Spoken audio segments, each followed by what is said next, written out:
तो आज फिर हम लेके आ चुके अपने टिल्लू की स्कॉर्पियो को। टिल्लू की स्कॉर्पियो लेके जाने वाले हम एक नई कार लेने के लिए, जो कि काफ़ी बढ़िया होने वाली है। तो टिल्लू मुझसे पूछा कि कार किसके लिए चाहिए।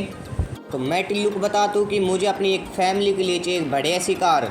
टिल्लू मुझे काफ़ी कार्स के बारे में बताता है, जो कि एक SUV 700 और एक स्कॉर्पियो। वो कहते हैं कि तुम स्कॉर्पियो ले लो, और मैं स्कॉर्पियो के लिए मना कर देता हूँ कि स्कॉर्पियो एक माफिया कार और मुझे चाहिए एक फैमिली कार, जो कि होने वाली XUV 700।